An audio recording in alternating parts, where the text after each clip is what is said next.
Welcome. Buckle up, boys and girls. It's going to be a fun next 2 hours. Welcome into the Top 5 Tuesday edition of Main Street Sports Today, where we are presented, as always, by our friends at the Tennessee Orthopedic Alliance of Columbia. Wade Neely here, Calvin White there. Our producer, as always, he's with us today, folks. There was rumblings behind the scenes that he might not be with us today, but producer Mark Rogers is here as well. Packed house, packed show, and excited to be with you guys for the next couple hours here on Main Street Media platforms. Calvin, good afternoon. How we doing? I'm doing good. We've talked about it for the last couple of weeks, but we finally got some rain. Made for an interesting Friday a couple of days ago, but rain is in the forecast for most of the next week. So David's grass will hopefully be green by the end of the week, and hopefully that doesn't pose any more problems for our high school sports coverage. Yeah, that'd be great, right? That's the perfect situation. Let it rain and let it maybe even storm early in the week, but kind of get everything cleared out by about Thursday so we can keep our weekend plans. That's kind of what we're hoping. And I'm with you, and I'm with David. I'm looking out my backyard window earlier today, and I'm just gazing. I'm like, grow, little grass, grow. I want to get one last trim in before things start dying off here because Calvin, as you know, you got to savor days, weeks, and maybe even a month like this because Tennessee doesn't do seasons very well. We get them for, maybe 2 weeks at a time, and then poof, it'll be 30 degrees. And we're like, where the heck did the fall temperatures go? So I don't know about you, but I'm going to savor this for the next little bit while we got it. Yeah, and we always get seasons at the wrong time of the year. Like it'll be 75 degrees on Christmas Day, but it'll be 30 and snowing in the middle of March. Yeah, it makes no sense, but that's maybe in a sick way why we kind of love it here. But that's outdoors. Indoors, we've got you guys covered for the next couple hours, as I mentioned. We got a big show today lined up, folks. Big old show lined up on this Top 5 Tuesday. At the end of the program, Calvin and I will give you, last week was, I'm going to whisper this, but sometimes college football slates aren't exactly the sexiest. They aren't the most glamorous. And sometimes if you are strategic, I'm going to be careful with this. It could get me in trouble with the loved ones. But if you're careful, you can plan some activities, and you're not really missing a whole lot, and you're also getting a little stuff done. So Calvin and I will give you some top 5 non-college football-related activities as we get into fall. There might even be a pumpkin patch reference later in the show. Coming up also, we'll get into the grab bag. We got a lot to talk about in the grab bag. Hoping we get some official SEC news. That'll make a lot more sense a little bit later. But if we don't get the official news, we have pretty much on good authority unofficial SEC scheduling news. So stick around for that. Also, we got some cool video that we want to show you as a beloved college football mascot made its return. I take that back. Made its debut last week. More on that later. Should be fun. Again, we've got some video to go along with that. Big NFL news coming out of both Ascension St. Thomas Sports Park and the Tennessee Titans, as well as the rest of the NFL after a blazing Monday Night Football game last night, Calvin. I'm showing a little love. Mom is from Michigan, so I've got the sweatshirt on hand to rep, but the Lions went into Baltimore and kind of took care of business last night. Yeah, I believe second consecutive week that a Derrick Henry fumble is proved costly for the Ravens. Baltimore obviously still, I think a lot of people would agree, one of the top tier elite teams in the NFL. But 1-2 start up there in Baltimore, and Derrick Henry's had really good games, but they've been kind of caught in some bad situations where one mistake has cost them. Absolutely. We'll break that down. We'll also get into some other stuff in the grab bag there. Still to come also in the second hour. It is Tuesday, so we'll catch up with our beloved friend, colleague, mentor, ally, compadre, the one and only Chip Walters. He's the MTSU Blue Raider voice. Homecoming did not go well for the Blue Raiders on Saturday, but Chip will tell us what's to come. They open up conference play this week, and he'll break things down there. Calvin and I will also, at the end of this first hour, talk a little Major League Baseball as that postseason picture starts to come into focus just a little better. Tell me which of these looks better, Calvin, first or second? first or second. We'll put on our postseason spectacles in that sense and tighten up that playoff picture there coming down the stretch. And also, still to come, we've got Blake Lovell, our good friend from Southeastern 16, who is going to talk about the big college basketball news that we briefly touched on yesterday, but we'll go into the shocking college basketball announcement. Calvin, you're a big college basketball guy, so I know the Bruce Pearl retirement news. Maybe even if it wasn't totally shocking, it still sent shock waves across the college basketball community yesterday. Yeah, it was. The timing of it was shocking because there was a video I believe a couple weeks ago where Bruce Pearl said he had 4 or 5 years left on his contract and he didn't see himself coaching that long. I didn't know he meant 2 or 3 more weeks. Yeah, but this was something that in the next couple of years I think people were expecting, but not the next couple of weeks. And obviously, people are always skeptical of a situation like this where he immediately retires and then his son kind of gets to step in and take over the program and gets a 5-year contract. But we'll get into all that stuff with Blake, I'm sure, so he can kind of provide a little bit more insight on that situation down there in the plains. Yeah, things that make you go, just a little bit. We'll have more on that again coming up in our next segment. But with all that being said, ladies and gentlemen, that's a look at our show. Big old show today lined up on this Top 5 Tuesday. Calvin and I are with you for the next 2 hours. So let's lock and load, boys and girls. Let's give the people what they want, Calvin. Let's give them yesterday's results. Let's give them tonight's schedule. And let's do all of that on the Rundown. This is the Rundown. To the Rundown we go, boys and girls. I'll cover your results for tonight, or excuse me, for last night. And we told you guys there was high school football on the docket last night. And I'm going to pick Calvin's brain a little bit more as the show continues. But high school football last night, it was Rossview 47, West Creek 29. Yes, high school football, Monday night football. Congrats to Rossview on a big win. Volleyball action. Columbia with a 3-0 win versus Marshall County. Forest picking up a 3-0 victory versus Columbia Academy. 3-0 was the score as Culleoka knocked off Mount Pleasant. Eagleville with a 3-1 victory versus Harpeth Hall. Hickman County 3, Hampshire nothing. Lewis County with a 3-1 win over Battle Creek. It was Middle Tennessee Christian 3, Riverdale zip. Zion Christian with a 3-0 win over Lighthouse Christian out of Antioch. Girls soccer from last night. It was Liberty Creek with a 3-2 victory over BGA. Pope John Paul II and Brentwood Academy played to a goalless draw. Antioch picking up a 2-0 win over Cane Ridge. Fairview defeating Creekwood 9-0. Lawrence County with a nice victory, 2-1 over Hardin County. Loretto with a big district win, 2-0 over Lewis County. Richland takes care of Marshall County last night, 8-1. And Hume Fogg and White House Heritage, no goals scored. But an entertaining game nonetheless, it sounds like. As entertaining as a goalless game could be. I tried, folks, to make that one seem a little glamorous. 0-0 was your final between those two teams there. MLB action from last night. The Braves defeating the Nationals 11-5. And Calvin and I teased it a moment ago. It was the Detroit Lions defeating the Baltimore Ravens in Baltimore in Monday Night Football NFL style 38-30. Looking at tonight's prep volleyball schedule, East Hamilton is hosting Siegel.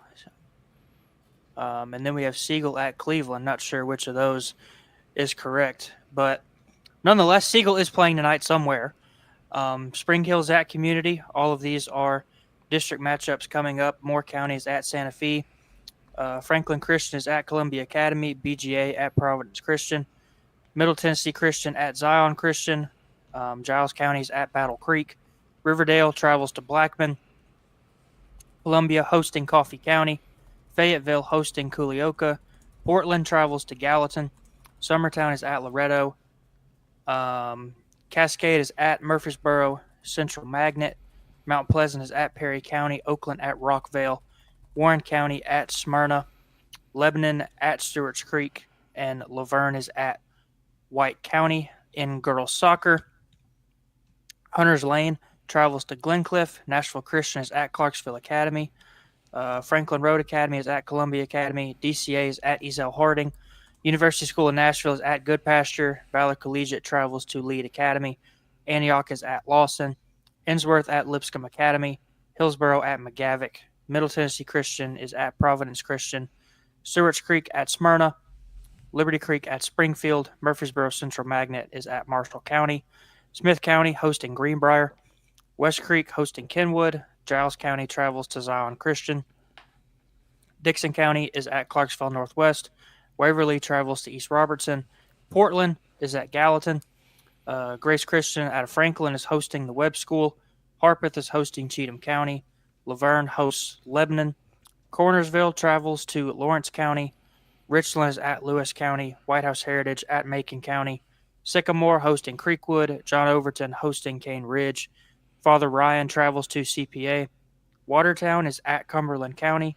And Davidson Academy is at Friendship Christian. Wade's going to close us out with the rest of tonight's high school volleyball matchups. Yeah, get you a sip of water, big fella. That was a big stretch there I left you with there. My apologies on the schedule. We go to the back half, though. And again, 7 p.m. kickoffs tonight, girls soccer, as Christian County, Kentucky will be on the road at Clarksville. Spring Hill is traveling to Columbia. Beach is on the road at Green Hill. Merrill Hyde is at Hendersonville this evening. Brentwood traveling to Independence. It'll be Mount Juliet at KIPP Antioch Global. Fairview's on the road at Montgomery Central. Centennial will visit Page tonight at 7 p.m. Also tonight at 7, Franklin at Ravenwood. Riverdale traveling to Rockvale. Clarksville Northeast will be at Rossview. Blackman traveling to Siegel. Nolensville's on the road this evening at Summit. Station Camp with a visit to White House, and Cookeville is hitting the road for a trip to Wilson Central. MLB action. Both of the squads of fans on this show at least are in action. The Nationals and Braves get underway at 6:15. That game can be seen on FanDuel Sports South. If you stay up late and you have MLB.TV, you can watch the Astros, who are at the Athletics. First pitch there comes your way at 9:05. More on the WNBA in a second, but for now, schedule-wise, 2 playoff games, 2 playoff series continuing at 6:30 and 8:30 tonight on ESPN. First up is Phoenix at Minnesota, and then Indiana at Vegas, again following at 8:30. 6:30, 8:30 your times. ESPN your channel, a couple of WNBA playoff series. Ladies and gentlemen, that brings us to the end of your Tuesday schedule. Those were your Monday results. That concludes today's rundown.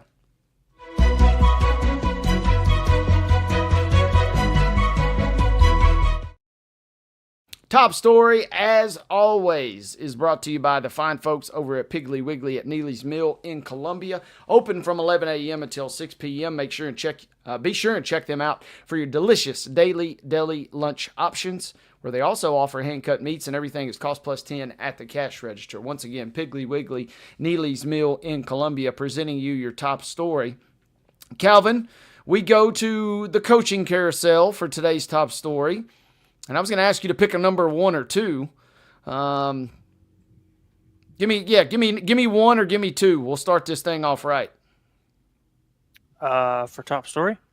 Yeah, just pick a number 1 or 2, because we got 2 of them, partner. Let's pick 1. If they line up the way I think they do, 1 will be the more interesting discussion. Okay, well, we'll go 1, and depending on your answer, I guess. But just one season after winning a WNBA championship, and Mo and I talked about the WNBA and their flurry of coaching searches and their coaches getting fired. The New York Liberty, again, one season after winning the championship, have let go of Coach Sandy Brondello. Franchise making that announcement Tuesday. They will not renew her contract. She learned Tuesday morning that she would not be retained as the head coach. She's been with the team since 2022. She leaves as the franchise's winningest head coach and the lone coach to lead them again to a WNBA championship, which occurred around this same time last year. They went to consecutive championships, but they had never won it all until that victory last year over the Lynx. Calvin, simple question. What's going on here? Is one year, when we talk about short leashes, this is as short as it gets, partner. They just hoisted the title this time last year. Yeah, I mean, in today's topic of sports discussion, I think no matter what sport you're talking about, everybody only cares about what have you done for me lately. But I mean, what she's done for the Liberty lately is win the WNBA championship.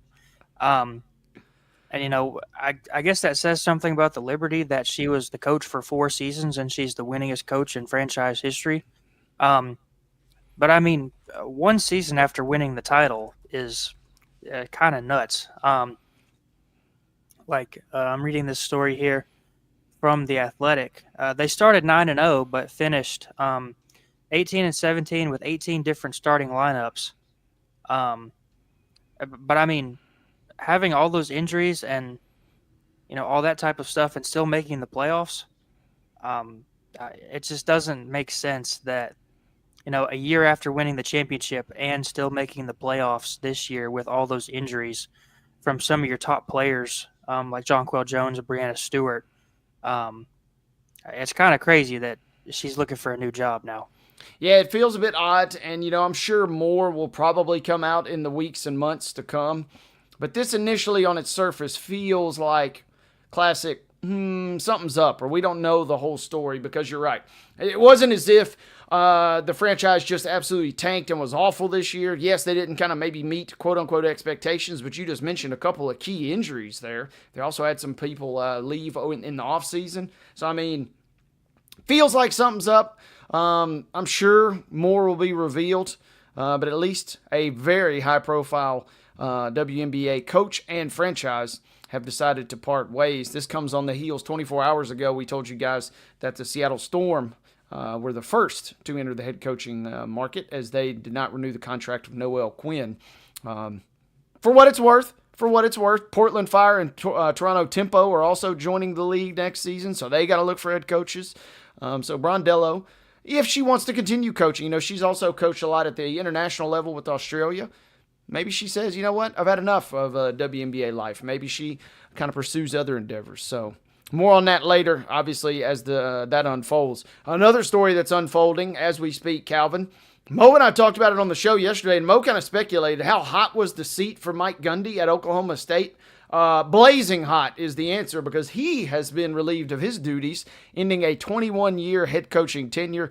That does come. It does come after two of his most embarrassing losses, perhaps. They got beat 2 weeks ago by Oregon 69-3, the most lopsided ever under head coach Mike Gundy. And then just last Friday night, they lost at home to Tulsa 19-12. Calvin, are you shocked by the news that Gundy is out today?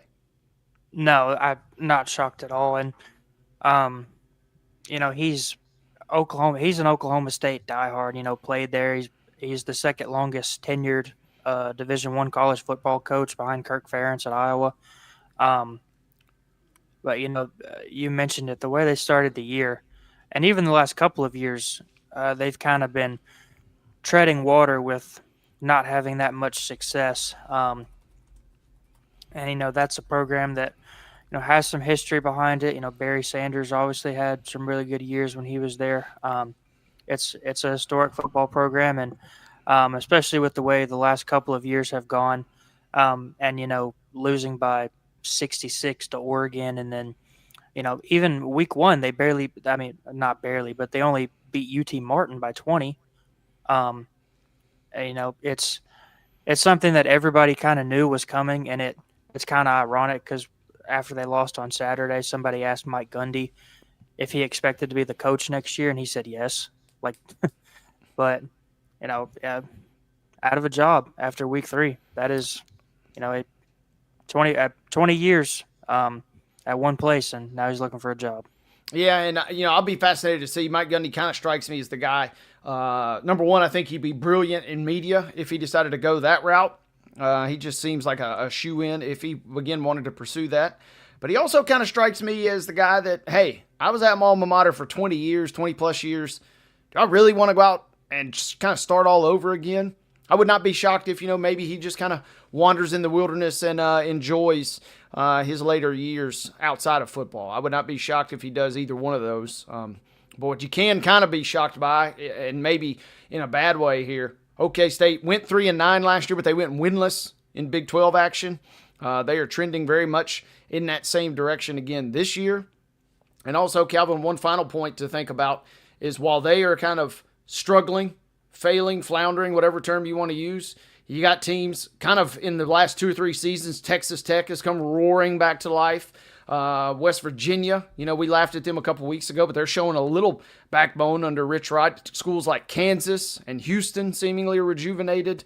So it is a very crowded Big 12, and OK State is not in a great position. I made the comment yesterday with Mo that not only are they losing games, they're losing interest, and they're kind of toiling in mediocrity, and that, if nothing else, will send you packing. So we'll see what's next for Mike Gundy as, again, parting ways after 21 seasons. So a double dose of coaching news there with our WNBA firing, but also our OK State firing. But if you thought we were done discussing coaching moves, you got another thing coming, because on the other side of this timeout, we're going to talk with our good friend from Southeastern 16, Blake Lovell. He's going to break down the big news in college basketball yesterday. And it really goes beyond college basketball. If you go to the grocery store or you ask your grandmother who Bruce Pearl is, there's a pretty good shot she's going to know. And that's the type of shockwaves that come across the college basketball landscape. And so Blake is going to join us to break things down. We'll take a quick timeout. When we come back, we'll get into some NCAA hoop discussion with our good friend Blake Lovell from Southeastern 16. Calvin and I are back right after this here on Main Street Sports Today.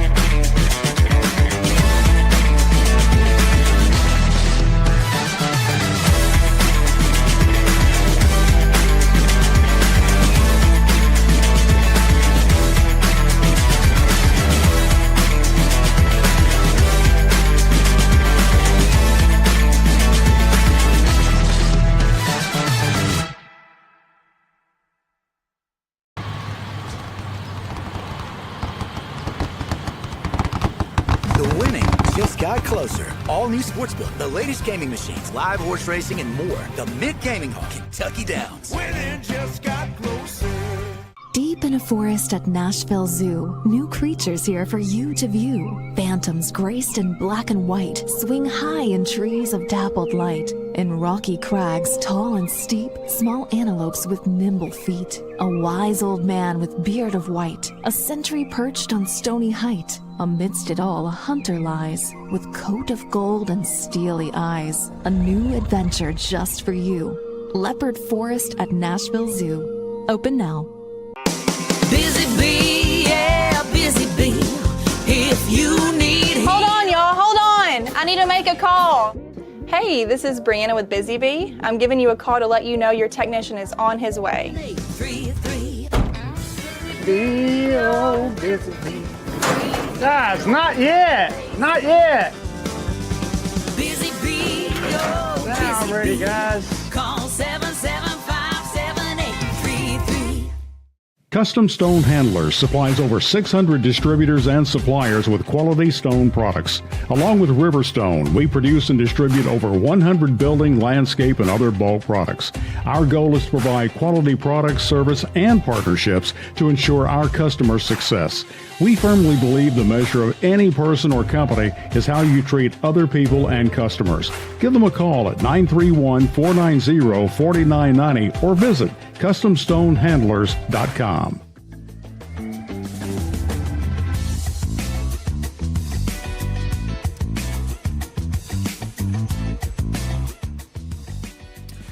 We are back, boys and girls, here as hour number one of Main Street Sports Today rolls right along.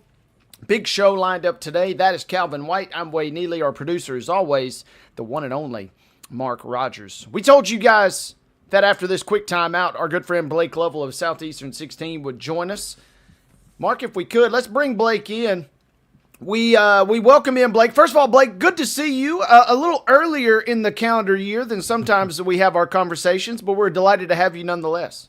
Yes, good to talk to you guys. I think it's a noteworthy topic worth discussing, as you mentioned. A bit of a sort of bombshell news for a lot of people. But, yeah, it's college basketball not that far away now, which makes the timing of this very interesting too. So Absolutely. And, Blake, before we go any further, last night I reached out to you and said, hey, could you come on the show and talk Bruce Pearl? And I started wondering about that. How many texts did you get yesterday from folks just saying, what the heck has happened? Bruce Pearl announcing he will retire kind of abruptly and shockingly at Auburn. Yeah, quite a few. And some of them were, wait a minute, you knew this, didn't you? Because a week ago we did a show for our members over at Southeastern 16, and someone asked the question. They said, who's going to retire first, Bruce Pearl or Rick Barnes? And so I said pretty emphatically, it's going to be Bruce Pearl, because I think that if you looked at the state of the situation and kind of the expectation of what maybe that whole switch and transition could look like for him, it just felt like to me he was much closer to calling it quits than Rick Barnes was, and which is wild, right? Because Rick Barnes is, I don't remember the exact how many years older he is than Bruce, but yeah, so I know that kind of surprised a lot of people, and I was like, look, when I said I thought he would retire before Rick, I didn't think it was going to be now. I thought it would be after this season, but I'm not shocked by it, but nonetheless, the timing, as I said, is just something where a lot of people are like, why now? But then when you start to connect the dots, I think there's a lot of reasons it makes sense to do it now for him. So, with that being said, Blake, help us connect some of those dots. You know, the immediate talking point is going to be that his son, Stephen Pearl, is going to take over on a 5-year deal. Yeah, and I think that, you know, some people won't like that on the outside. They'll say, well, this was just, you know, a complete setup to where you do it now because there's kind of no other choice, right? Auburn's not going to go out and have a coaching search towards the end of September when the season starts the first week of November. And so I think a lot of people may look at it and say, well, come on, everybody knew that this is why he's doing it now. But I don't know that that's anything wrong with that, to be honest with you. I think it's like we all kind of, as we watch this play out over the past couple of years, I think it was always sort of set up to when Bruce decided he was going to retire, Steven was going to get an opportunity. And I think that's why, you know, he's been with him as long as he has in terms of just the coaching aspect of things. And I think as you started to see them, you know, kind of maneuver things a certain way to where, look, Steven's a lot more active and being much more vocal in terms of, you know, the game plan, if you will. Like, you can see him very engaged with all that. And I think if you are looking at it from Bruce Pearl's perspective and also Auburn's perspective, right? Because I think of it this way. There are some people who are going to be like, well, come on, it doesn't give Auburn a chance, you know, because they could have went out and hired somebody that's won, you know, multiple, gotten the Final Fours and won a national championship or all this other stuff. But my thinking is, if Bruce Pearl retires after the season, then what happens in this era? All of a sudden, there is a flood coming of people who are trying to take every single player that you have. It hurts your recruiting. It does all of those things. And it leads you into an offseason of nothing but unknowns. But now, the way I see it, how long did they know about this? Who knows? But my guess is it wasn't just something that popped up last week.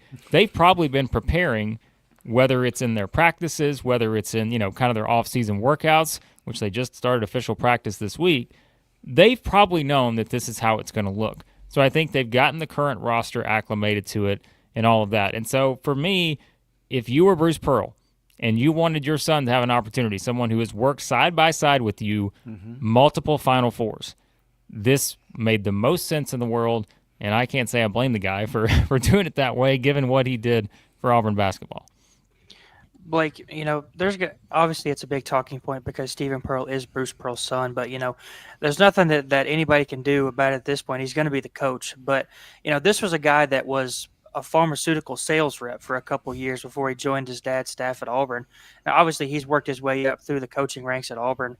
But just in terms of, you know, experience, how do you think that Stephen Pearl will kind of transition into a head coach not having any Division I head coaching experience before? Yeah, it's a great question. And for everything I said about how the timing made sense for them, there is absolutely no guarantee that this is going to work at all.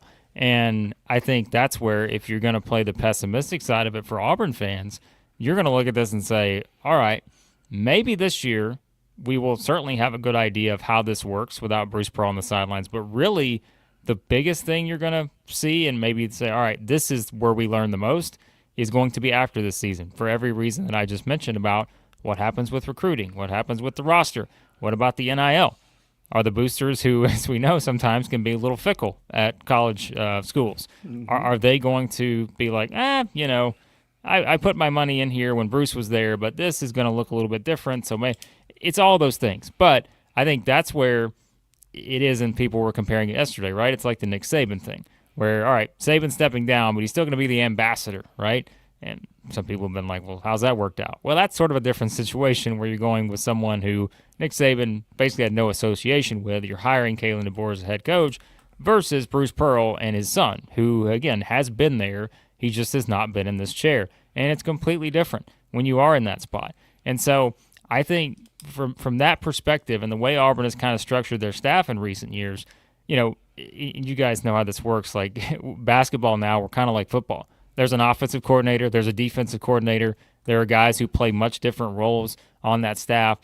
They have an offensive guru in Mike Burgermaster. Stephen Pearl has been a big influence, I think, for them on the defensive side. And so I think you're going to see some of those kind of tiny things play out pretty early as to how they're able to navigate some of those things without Bruce there. But, ultimately, I think the thing that probably I have the biggest question about is just the in-game management. It's the situations of what is Stephen Pearl doing with a minute to go and your team's down 3 in a must-win game versus what Bruce Pearl did. And those are the things, again, it's different to be in that situation as an assistant coach versus a head coach. But I think he's got a good enough sort of consistent staff around him, guys who have been there. It's a group effort, right? And I think Bruce Pearl would tell you, it's like, hey, I didn't just have all this success by myself. It was always the group effort. He's still going to have that group around him. Bruce won't be on the sidelines to be able to help him with that. But I think they've given him every chance to succeed. Now, whether that happens or not, as you said, someone with no head coaching experience was in a completely different field less than a decade ago. That remains to be seen. And then you mentioned how the roster, how Auburn has probably known about this for a while, and they've kind of been trying to get acclimated to Stephen Pearl being the head coach. Now, obviously, since Bruce Pearl is gone now, any of those players are going to have 30 days to, hit the portal and try to find somewhere else to land. With it being this close to the start of the season, do you see a scenario where some of those guys are trying to leave? And even if they do try to leave, is there a scenario where somebody can pick them up still with it being this close to the start of the season? And that's why I think the timing, too, is best for how this played out for Auburn, because I don't know how many of those guys are going to just say, all right, see you later, because I think you're not just going to go walk onto campus somewhere and be ready to play in November. It's going to be something where and this is where you guys know the rules have changed so much. Sometimes I get confused. I'm like, I would think at the earliest some of these guys would be able to play, in the spring maybe, something like that. It's not an immediate thing. And so I don't know how many of those guys are going to just say, all right, I'm out of here now. The question is if that number elsewhere gets high enough to where there are going to be plenty of people out there that would love to come in and just raid Auburn's roster. And will that be something that they can do? My guess is, would I be surprised if one or two of these guys decide to go elsewhere? No, I wouldn't. But I think it's going to come at a cost in terms of when you can actually play that entire process, which is no guarantee that you're going to be able to just all of a sudden go from here to there and there be no kind of complications along the way or anything like that. I think that's very unique this time of year. And so I would think that, once again, these guys have been together. They've played together this offseason. They've gone through all the workouts. They've started practice now. They will have every opportunity to transfer. But I just think that probably, based on how they did this, you're looking at what I would expect is a very limited number. And anyone who does, do I think it's going to be one of their starting 5 or anything like that? I'd be shocked if it is. Blake, talking with Blake Lovell from the Southeastern 16 about the big bombshell yesterday, Bruce Pearl officially announcing his retirement. And Blake, 2 things there. Number one that jumped out to me. First and foremost, I just got to simply ask, because I haven't checked in on my Auburn fans in my life, how do they feel about this? I've heard from a lot of other SEC fans who have kind of, taken their shots at Stephen Pearl and his obvious lack of coaching pedigree. But how does Auburn Nation feel about this in your mind?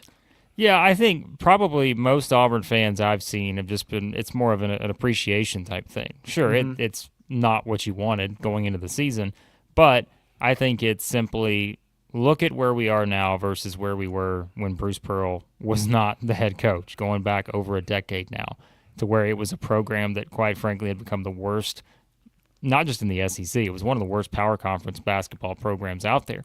And to fast forward a decade later and say you're going to have 2 Final Fours, you're going to have, I think it's like 4, 5, 6, 25 or more win seasons, something like that. And remember, I think people forget, too, how good they were in 2020 when the tournament got canceled. Like, it's one of those where they would have had every opportunity to potentially make another Final Four that year. And so I think when you look at it from that standpoint, a lot of Auburn fans are able to step back and kind of see that, okay, hey, we may not everyone is going to completely agree with the timing and how they went about doing this maybe. But they're also going to be like, if there's anyone that's earned that, it's probably Bruce Pearl, based on everything he's done for the program, because he did. He made it a national power. They did things last year historically that have not ever been done before in college basketball, with how dominant they were throughout last season. And I felt like every single day I was putting out a new stat of how, this actually has never been done before. Yeah. And so you just kept going and going, and knowing that, too, I think, we talk about the timing, it was going to be impossible for them to replicate this season what they did last season. It's a new team, pretty much everyone except for Jahad Pettiford. And I think that was something, too, where if you looked at it from Bruce Pearl's lens here, man, it's hard to come back from that. That was a special team. That's probably a once-in-a-coaching career type team that they had last year. And so I think Auburn fans kind of understand that. I think they also had a pretty good idea that this was coming, maybe not as soon as it did. But I think that probably I'd say the majority of Auburn fans that I've talked to, they're like, we knew this was going to happen probably the next year or two. Sure, we weren't exactly expecting it to be this September, though. Blake, obviously there is the element of the unknown there with Stephen Pearl, but kind of my mind was wondering, maybe for the first time in Auburn's history, they had a chance, if you play out the string with Bruce Pearl, that is, throughout this whole season, you could have really been a top-tier program that attracts a real viable candidate for the first time maybe ever again in that program's history. That's the part that has me just kind of wondering, and that's what makes this situation so compelling, is because Stephen Pearl could go out and win 25, 30 games this year, and everybody's like, yeah, it's a great hire, but we just kind of don't know, and there's always going to be that what-if factor, it feels like, with this transition here. Yeah, and giving him a 5-year contract. A lot of people were asking yesterday, they were like, is that too high of a number? Is that normal? And I'm like, it's not normal in this era, right? I mean, it's like, I don't see a lot of contracts that are signed for a new coach that are 2 or 3 years anymore. It's just not the case, because you want to do that for recruiting. You want to say, all right, we got this guy locked in for more than one recruiting cycle, basically, and now get a 10-year contract as many years some of these guys are playing. So, the Diego Pavia effect, right? This guy could be playing there, give the coach a 7-year contract. But I think it's one of those where, to me, you're kind of looking at it from that standpoint where it's, and I had to catch myself last week when we were having this discussion. I'm like, well, yeah, this is going to be a very attractive job. Yeah. And then my colleague Max is like, well, yeah, they're just going to give it to Steven, aren't they? I'm like, oh, yeah, that's right. They are just probably going to give it to Steven whenever Bruce decides to retire. And so it is something where, you look at it, the value of this job has been raised substantially since Bruce Pearl was there. And I'd argue, this has really been a top 10 program in the country over the past several years. And so it is going to be, and I think that's where, like, if you do have a certain percentage of Auburn fans who are looking at this and saying, I see all the reasons why this isn't going to work. Because, look, if Stephen Pearl winds up being one of the greatest coaches in the SEC, he would be a complete outlier, because it just doesn't usually work in these kind of scenarios. We've seen this so many times, and I'm sure there's multiple examples I could pull up that I'm just forgetting off the top of my mind, but we've seen this many times. And it's going to be a challenge for this to be able to be as effective. But I do think they're surrounding him with the resources to be successful. But, yeah, it is something where if you made a short list and we're like, if Auburn just went out and made a hire now, who would be on it? Mm-hmm. I think it would surprise people just how big some of those names were based on the appeal of this Auburn job, although you would also have some coaches say, I want absolutely no part of that, having to follow someone like Bruce Pearl at Auburn, because it does kind of feel like a very tough situation to do.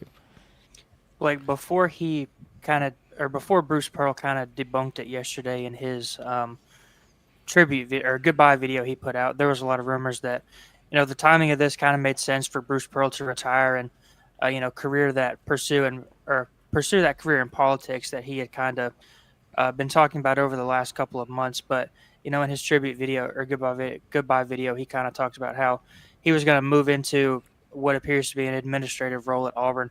Just what do you think that role looks like for him and the Auburn athletic department as a whole? Yeah, and I think that's where having someone like him being able to promote your athletic department, I mean, he is the absolute definition of what you would want, and that's why he had so much success over the years, is he was just able to reinvigorate programs every single time, just with the charisma and sort of the aura that he brings to the table. And I have a feeling that's the exact same thing they'll be tasking him to do this time around. And, you know, it is something where having Bruce Pearl as kind of the face of your athletics, I mean, who else would it be there, right? And it's like, and some people were joking yesterday. They're like, you know, could be Hugh Freeze until the fans turn on him tomorrow. And then the next day they're going to turn back and be okay with him. And, like, that's been a very sort of back and forth relationship, as we know. But this is something where he is universally loved there.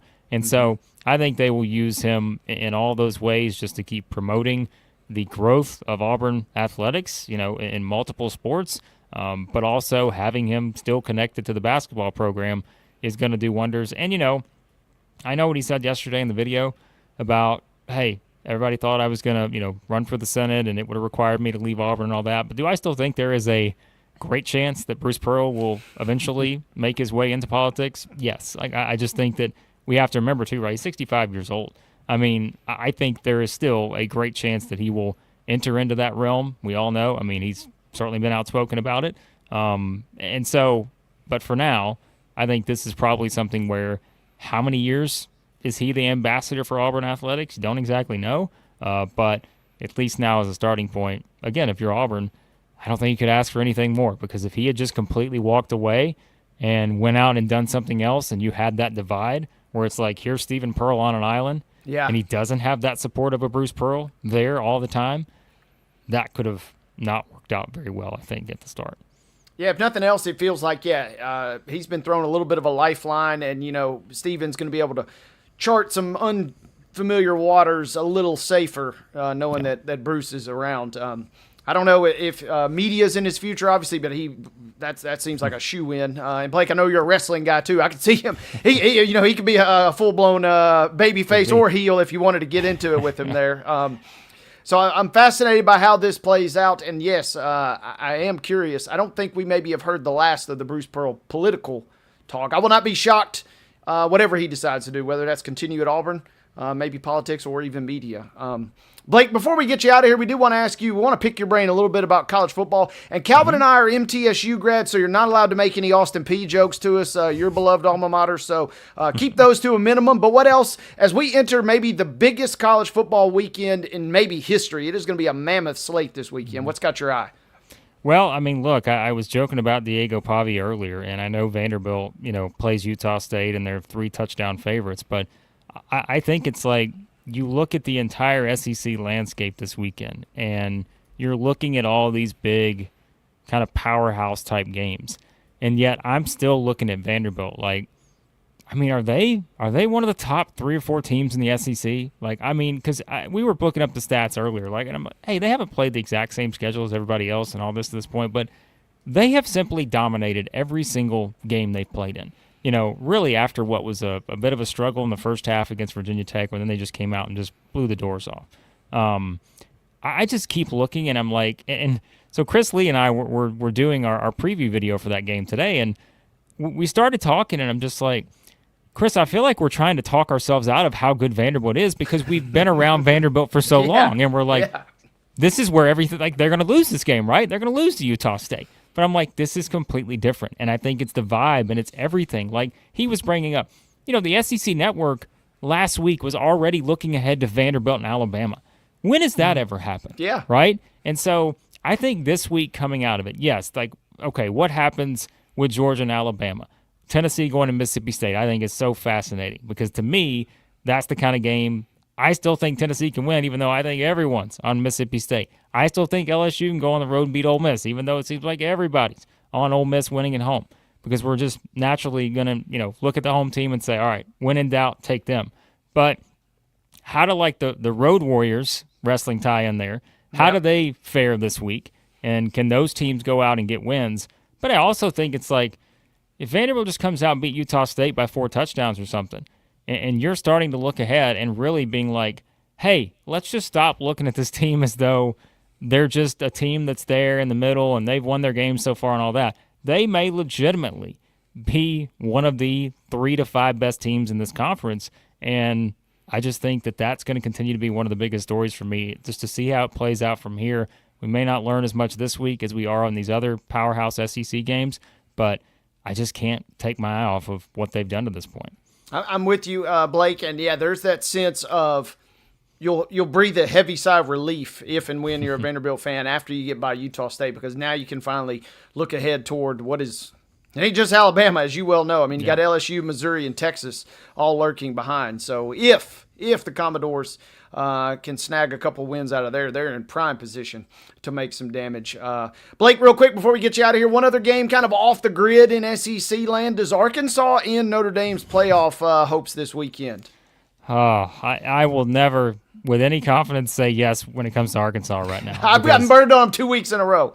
I mean, it's like I feel like they just keep finding creative ways to lose. And, that's why, too. People were talking about Ole Miss and all this. I'm like, hey, Ole Miss has been good, but they should have lost to Arkansas. And I know we can play the would-have, should-have game and all this other stuff, but, like, Arkansas should have 2 more wins than they do right now, and we'd probably be talking about them in terms of, hey, here's another one of these teams where don't look now, but they may sneak up and be, one of the top-tier teams in the SEC, but they just keep finding ways to lose. And so Taylor Green is so good. But, man, can they stop anybody? I don't know. Notre Dame, like you said, I mean, they are about as desperate as it gets. But I heard someone say that earlier, and I'm like, isn't Arkansas desperate too? I mean, Sam Pittman's desperate. I can tell you that because this is the kind of game where if Notre Dame comes in there and wins by 2 touchdowns, there is all potential confidence is gone at that point. Not if it hasn't already after that Memphis game. But I'm like, this is one where, like, I don't want to say it's the same, but it feels like the Tennessee game from last year, where it's like this is the one where it's early still. Your season's not completely toast, but if you were to come out, win a game like this, then it goes from, all right, Sam Pittman, you're gone, to, so you're telling me there's a chance that we're about to turn this thing around, right?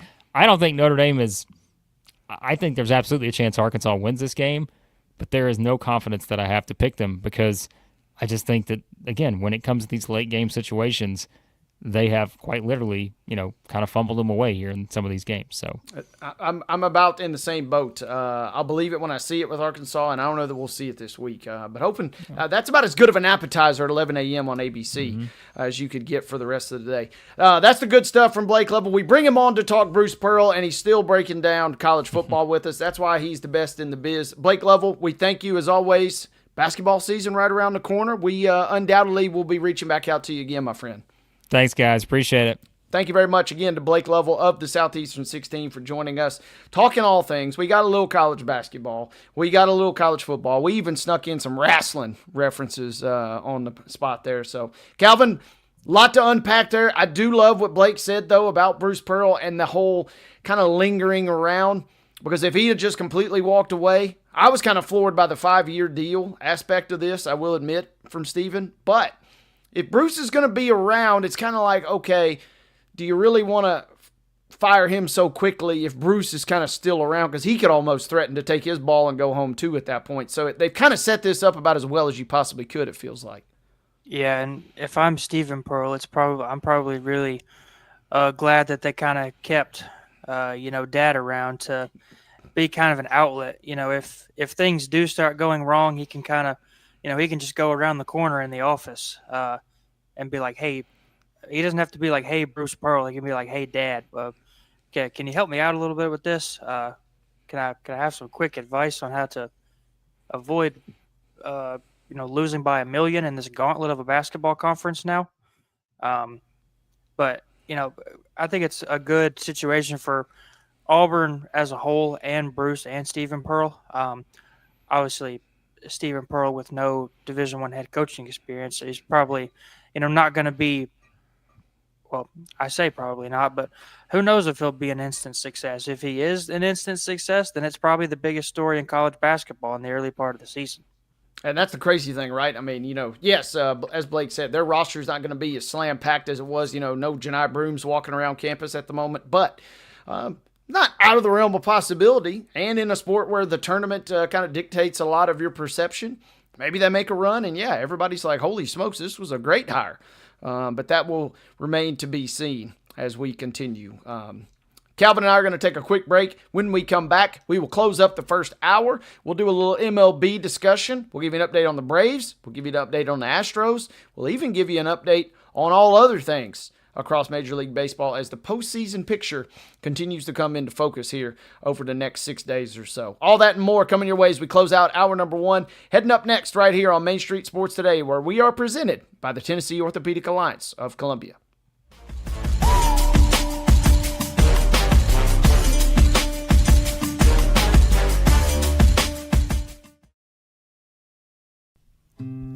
Columbia Power and Water Systems is dedicated to bringing our customers reliable, local service.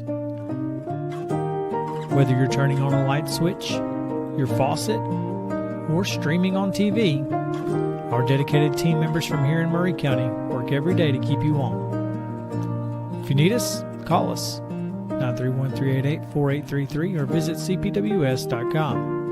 CPWS, local service, local support.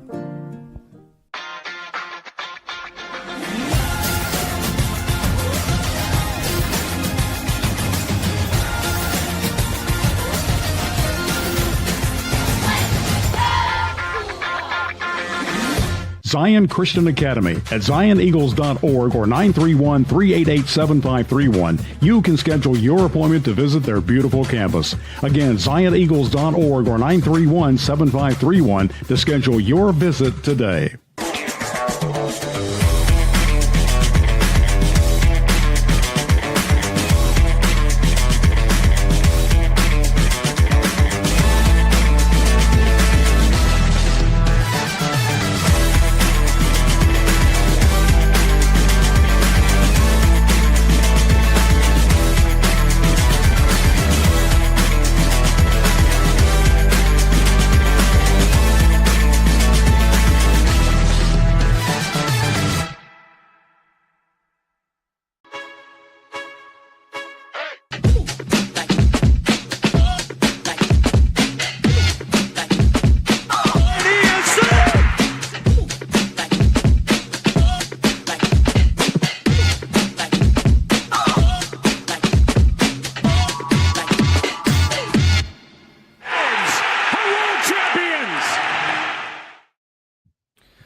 On this day in Braves history, as I pull up my run of show here, on this day in Braves history, you got to go back to September 23rd, 1950. 1950, folks. That was the year my dad was born, so you know it was a good year. But also on this day in Braves history, the Braves' Johnny Sain fails in his attempt to win a 20th game.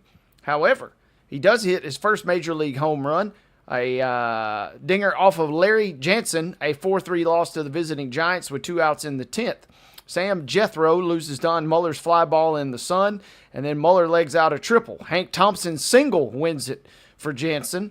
A Saturday crowd of 5,000, this is mind-blowing, 5,535 watch the Braves drop out of the second place in the NL there, while the Giants move within 3 games of the Phillies. That was this day in Braves history. There was a lot of news and nuggets on the site I pulled these from, Calvin, but I just like to go back down memory lane, mainly because I've never heard of some of these players. I'm unfamiliar with the game of Johnny Sain and Larry Jansen, but we got some folks that tune into the show that are probably nodding their head, saying, "Yeah, I remember. He was a good ball player back then." So that was this day in Braves history, circa 1950. Let's rewind it a little more recently, however, Calvin. Go back to last night, and as we kind of play out the string of this Atlanta Braves season, Mo is glued. He mentioned it on the show yesterday. He wasn't even watching the Titans or any NFL on Sunday, and I kind of chuckled because he said he's glued to watching the Braves, who were on a heater. They continue to take names with whoever's on their schedule, at least down the stretch. They beat the Nationals last night 11-5, Calvin. Yeah, and I saw this last night, and I pulled it up so I could reference it. Saw this last night. The Braves over their last 9 games, they haven't lost, they haven't committed an error, they haven't scored fewer than 5 runs, and they haven't allowed more than 5 runs. No other team in Major League history has done that over a 9-game span, and we're getting that out of the 4th place team in the National League East in the last week and a half of the season. But we kind of talked about a couple weeks ago how the Braves, they were mathematically eliminated from the playoffs, but they could kind of play spoiler for some of those other teams. They kind of did that for the Tigers a little bit, kind of helped the Guardians get back in that division race. Now the Guardians are only a game back to the Tigers. 100%, and that's why I mentioned with Mo yesterday. It kind of stinks for the Braves. They're looking around, and they got the Nationals and the Pirates to close, and they're like, hey, who's up next? We want somebody that we could really do some damage to, but they've already done enough, as you mentioned, going to Detroit and winning those games. Teams will be back at it tonight, Braves and Nationals. That was a good pitching matchup, despite the final score last night on paper, as Chris Sale got the win. Mackenzie Gore, who has an awful win-loss record, but has been pitching pretty well in terms of strikeouts, at least, this season for the Nationals. Lord and Waldrop will go tonight.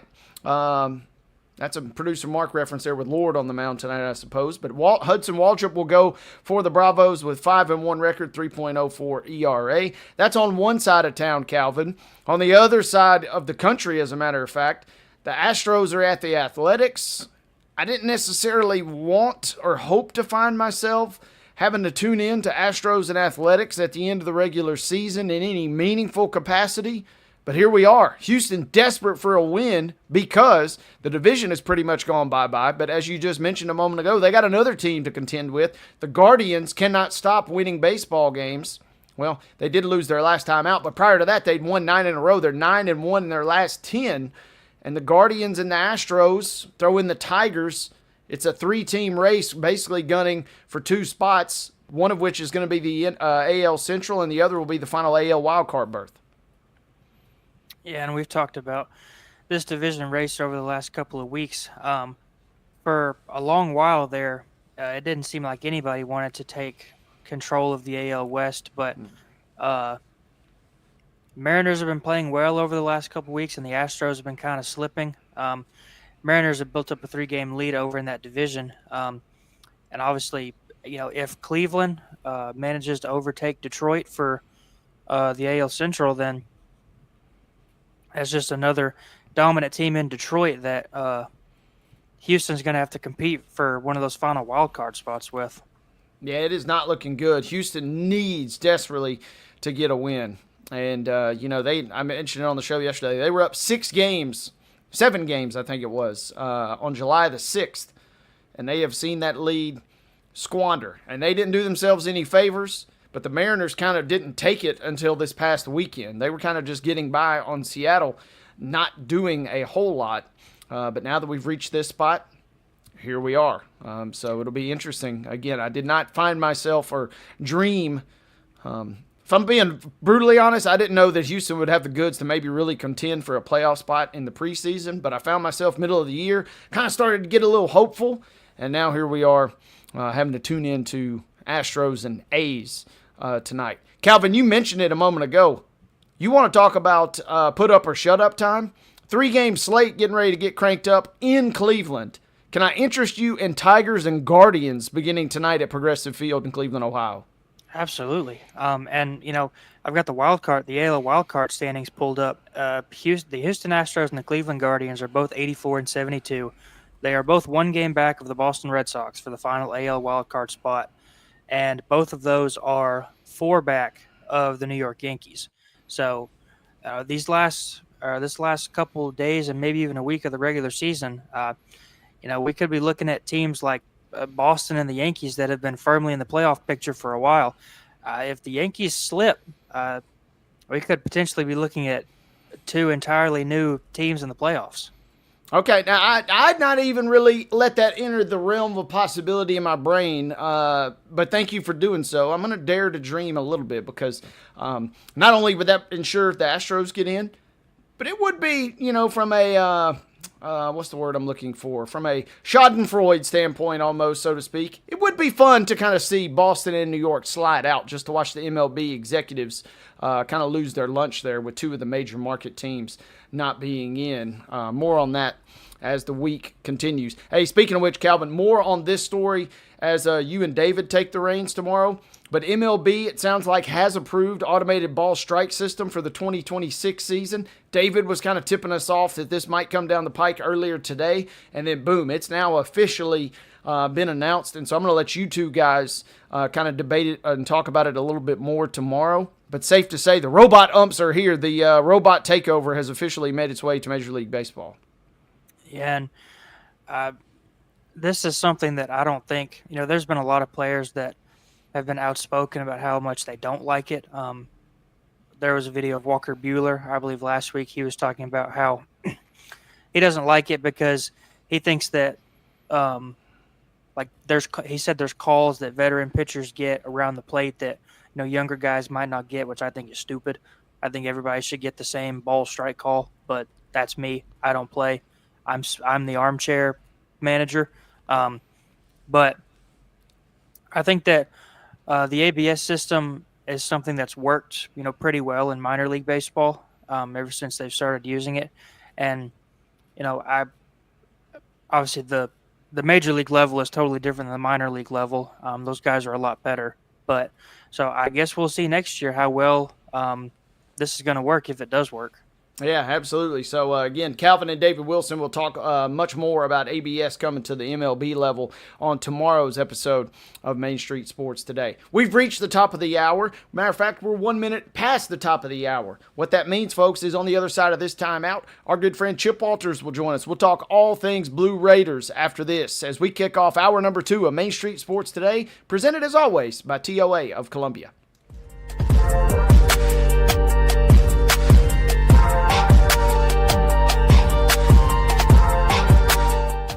Jones & Lang Sporting Goods here in Columbia has been outfitting teams, officials, and anybody else from T-ball to college for 50-plus years. Be sure and check them out at 931-388-8060 or online at jonesandlang.com. Jones & Lang Sporting Goods, the look of a winner. Zion Christian Academy at zioneagles.org or 931-388-7531. You can schedule your appointment to visit their beautiful campus. Again, zioneagles.org or 931-7531 to schedule your visit today.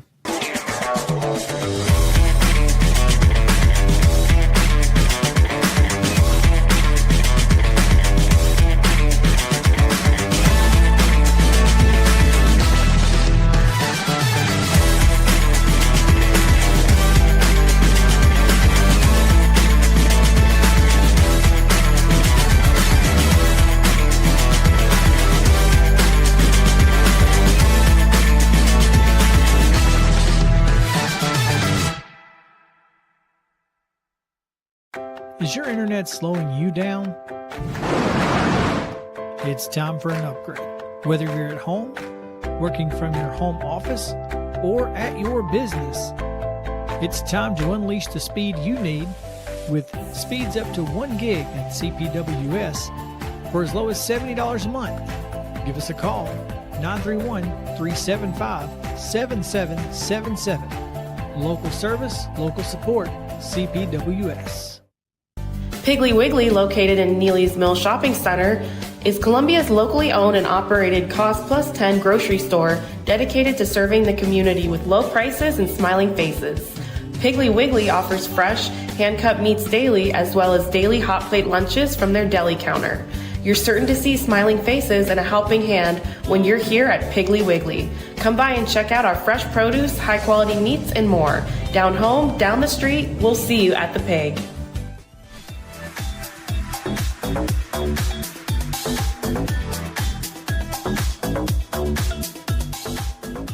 Second hour of Main Street Sports Today, presented by TOA of Columbia, is rolling right along.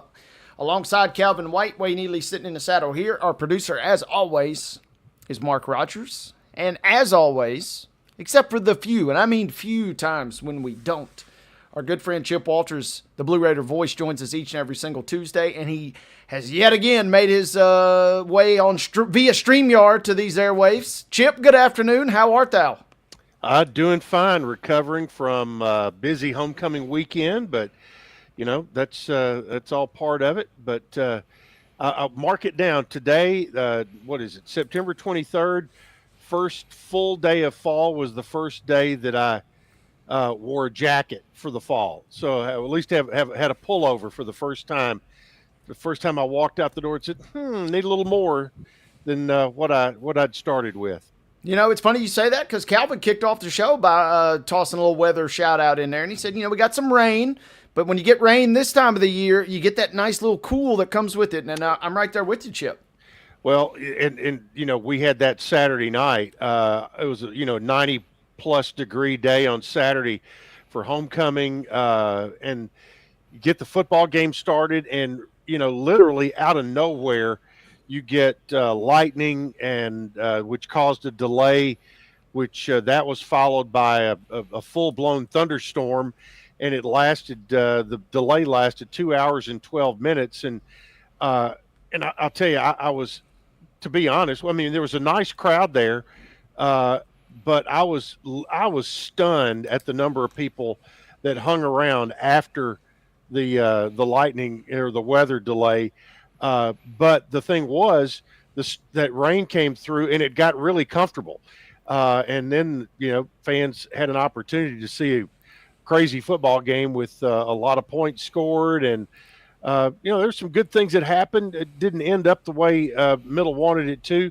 Blue Raiders had the lead in the third quarter, but, they had a penalty that happened at an incredibly inopportune time that in my opinion, and talking to Coach Derek Mason, in his opinion as well, really changed the complete flow of the football game. Absolutely. And Chip, it was funny, even though it didn't pan out this way, but I'm checking my phone Saturday night, didn't get a chance to make it over to Murfreesboro, and I was wanting to stay up for 5 minutes just to say I could watch the USC Michigan State game, which we know has been ballyhooed about starting at 10 p.m. And I was getting ready to turn to the wife and say, hey, we could make it down to Murfreesboro and catch the second half of the MTSU game. I looked over. She was already dead asleep. So fans could have made the trip out at a late hour and still enjoyed some Blue Raider football. Yeah, we started back about 8:25, something like that, after we had played 6 minutes and 13 seconds, I think, because we came back with 8 minutes and 47 seconds left in the first quarter, and Middle scored on the second play after it came back. But it's funny you mentioned the Michigan State game. I walked in the house about 1 a.m. and I turned the TV on, and that game was on. And what is the first thing I see when I turn that game on? Omari Kelly catching the touchdown pass for Michigan State late in that football game. So, congrats to him. He's been playing well. But to go back to the game, Nick Vattiato he was a biscuit shy of a 300-yard game, 299 yards passing, which is his 26th 200-plus yard game, and spread the ball around for the second week in a row. I thought really spread the ball around. 7 different receivers caught passes, which we're seeing progress offensively. The Blue Raiders had 6 explosive plays in the ball game.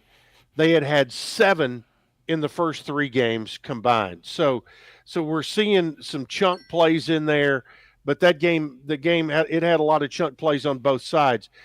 The downfall for Middle against Marshall, 12 total penalties for over 100 yards, and the one that I mentioned was and I will mention it was from I asked yesterday to confirm it was a Sunbelt crew calling the game in Murfreesboro, which is not unusual when you have a home-and-home series. Next year when Middle goes to Huntington, it'll be a Conference USA crew. But it was there were a couple of things that were a little odd. There were a couple of holding flags that were picked up on Marshall in the ball game. And then you had this leap. It was a leaping penalty was the call in the third quarter that really turned the game around. Middle was up 7, 28-21, and had stopped Marshall. They had a 4th and 5 at the Middle 40-yard line, and they had brought out the punt team. The play comes off, and they punt it and down it at the 3-yard line, but there's a flag, and it is on a Middle defender who they say tried to leap over the personal protector of the punter, which that leaping rule was put in for player safety a few years ago. But what it did, it gave Marshall the ball 1st and 10 at the 25, and they scored a few plays later, tie the game up, and end up getting the ball back and scoring again.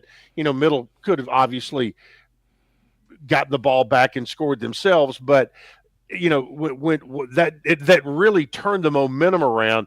Middle had all of the momentum with the lead. They had scored 14 straight points or 15 straight 15 straight to take the lead, 28-21, and then saw the penalty happen.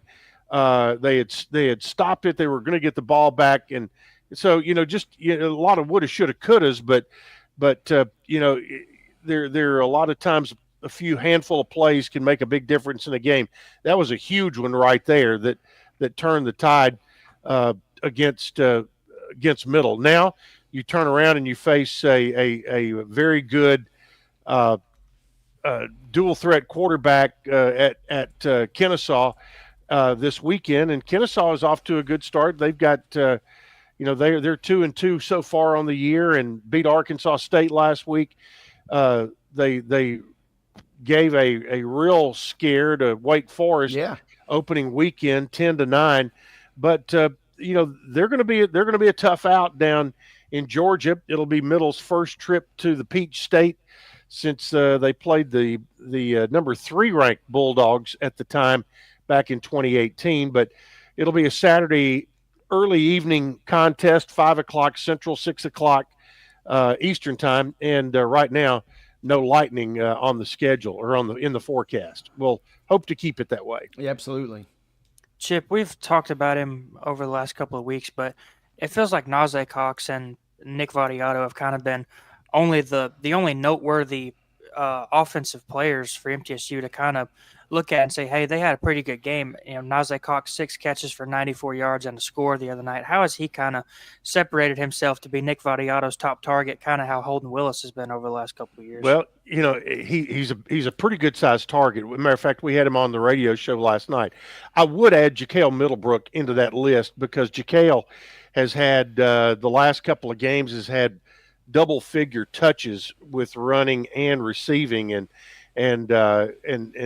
he's been pretty good as well. But Najee Cox has been the top receiver easily so far in the offense, and I'll go back to Nick Vadiato's preseason words when I asked him during a preseason presser. I said, who are you going to have to replace and be that person that's going to be what Holden Willis was a year ago?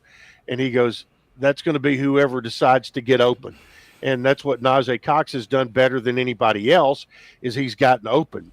What we have seen over the last 2 weeks is we have seen Miles Butler now get more into the fold. Najee has 20 catches so far. He had 23 all of last season in junior college, but he's got 20 already this year. Miles Butler's up to 15 catches. Middlebrook has 15 catches out of the backfield. Amorian Walker in the last 2 weeks has really inserted himself, and he's the transfer from Michigan. Big target, has a lot of opportunity, a lot of upside. Same goes for Hunter Tipton, who is a senior transfer tight end. And Tipton caught a 2-point play the other night. He now has a total of 7 catches, and I think he's kind of developing. I'm not sure he has the speed, the combination of size and speed that Holden Willis had. He's bigger than Holden, but not quite as fast. He's more of a true tight end. He's not going to be that stretch tight end that Willis was, but he is, there are a lot of things you can do with a traditional tight end, and we saw Marshall, do a lot of it with their guy on Saturday night. So I think you're going to see more of that into the offense as we move forward, and this would be a good week for that when you open up conference play and you want to have all the weapons at your disposal that you can have. Chip, put a real quick, Calvin, you go ahead. Sorry. Chip, before the season started, when we were kind of looking at MTSU's schedule, a lot of people agreed that this was the most favorable schedule that they've had in a while. With conference play starting next week, obviously there are the teams that have been kind of the they've been hanging around the top of the conference for the last couple of years. Western Kentucky, Jacksonville State, all those teams.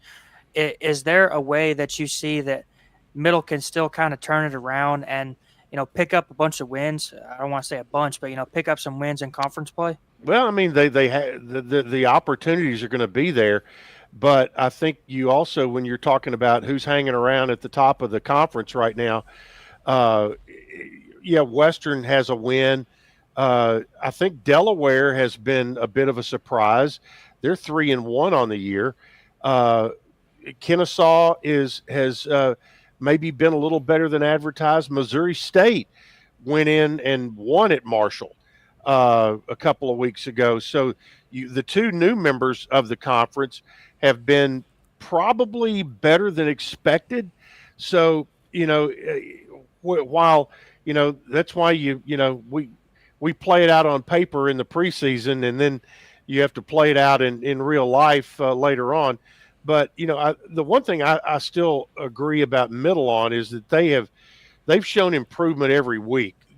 I think there's no question this past week, even in a loss to Marshall, it was easily the best offensive night of the season so far. Was it a full 60 minutes? No, because had they done something in the fourth quarter, you may have pulled off the win there. So they're still looking for the full 60-minute game from the offense, but they've continued to get better. They've had more weapons. We've started to see the defense get a couple of turnovers, and their third down numbers are getting better. But wasn't good enough to get the win the other night. But so it's a week by week process, and as it all starts this week, and we have the luxury of trying to look at the big picture, but they every football team around here, whether it's high school, college, or pro, they're all having to play a 1 week season and lay it all out there like they this week, and that's what Middle's looking at going into this one. Chip, real two quick things on football before we transition here. Number one, I love the idea that, as bad as it's been in terms of your start, you got a brand new slate. And we talked about it in the preseason. You're hoping to obviously probably flip your record from what it is now, in terms of optimism coming in. But it's a brand new slate. And then number two, put a bow on us in terms of homecoming festivities, because we know that's obviously a big deal. Well, it was busy a busy Friday and Saturday.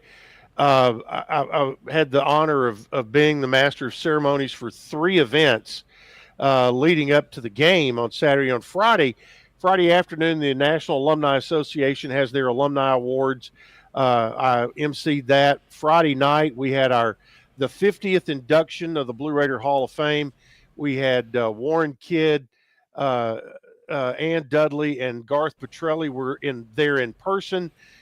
We had 3 other inductees, including Kevin Byard, who were with us by video. We had done some work prior on the front end of that, but had a packed house in the Student Athlete Performance Center up in the SRM Club for that induction ceremony. Really nice. Huge crowd on Saturday morning for the homecoming parade. Got the opportunity to work with another Blue Raider alum, Forrest Sanders of News Channel 5, who only has 42 Emmys to his credit for his reporting. That's it, and which is just 42 ahead of me, and so he's had a good time, and outside of just the outcome of the football game. And what was crazy, like I said, there were a stunning number of people that hung around during the weather delay. And I will tell you, one of the highlights of that, I've seen videos surface here in the last couple of days. During the weather delay, fans and the bands, both teams had bands there. They all had to be down underneath in the concourse.